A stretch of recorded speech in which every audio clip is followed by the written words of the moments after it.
Fati I politikanëve vijon të jetë I varur nga zhvillimet në prokurinë e posaçme, teksa parlamentarët ishin përgatitur për të mbyllur punimet e kuvendit me një seancë të fundit.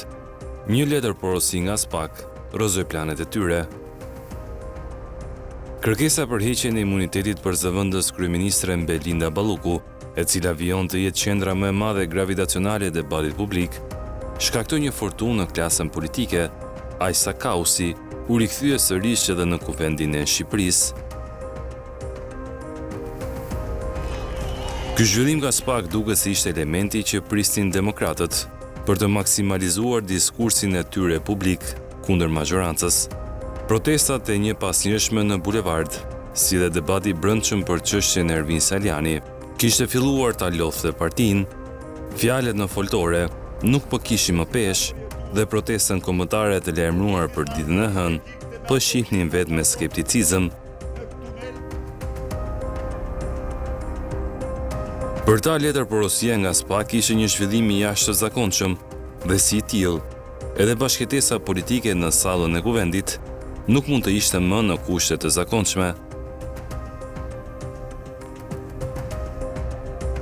Me duar në xhep ata ju drejtuan sallës së seancave plenare, me një plan të qartë në mendjen e tyre, kuvendi nuk duhet të ketë normalitet, dhe këtë anormalitet duhet ta shkaktonin ata.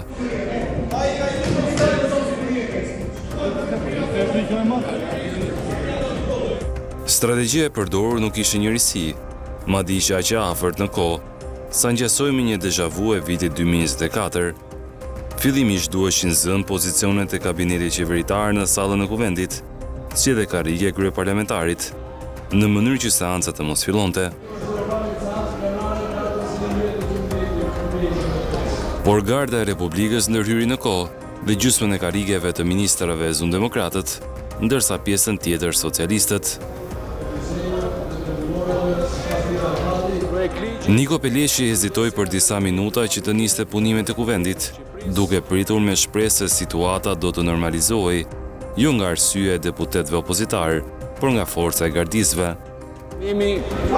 Frika e 6 projekt ligji për disa ndryshime dhe shtesa. Dëgjohet. Okej. Hajde, mbajt hapur.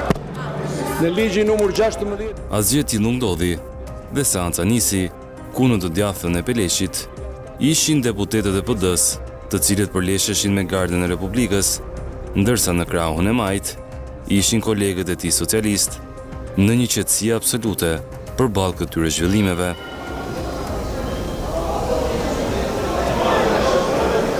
Madje as ndezja e Flagadanit nuk shkaktoi reagim.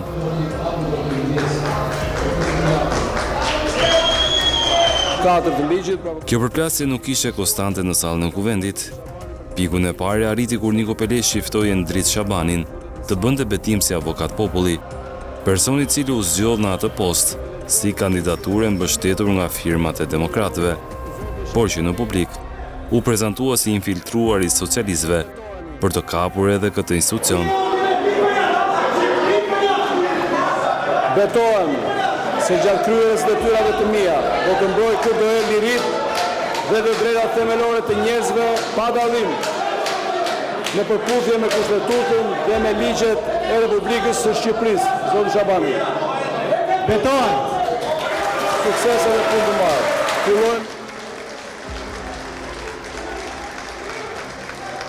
Tensioni në sallë disa herë u personalizua nga deputetët e PD-s me punojësit e Gardës së Republikës. I tillë ishte edhe rasti I Flamur Nokës, I cili duket si ahodhi paq.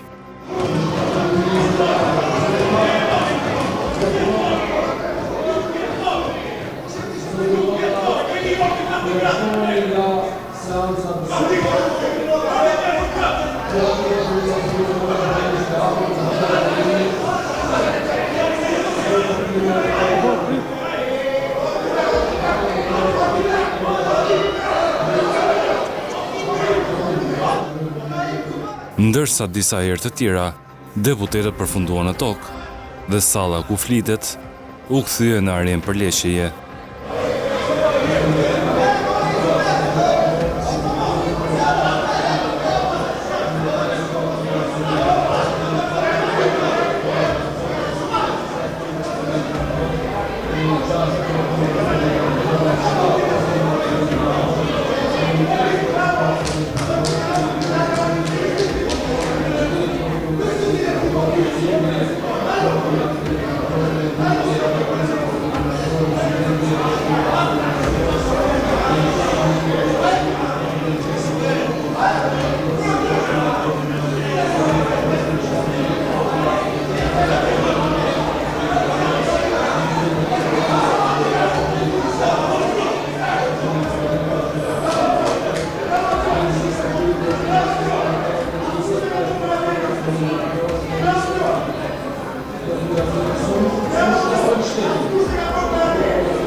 Kemi pasur sot në agjendën e ditës plot çështje të rëndësishme, sigurisht edhe një debat për të diskutuar mbi luftën kundër krimit.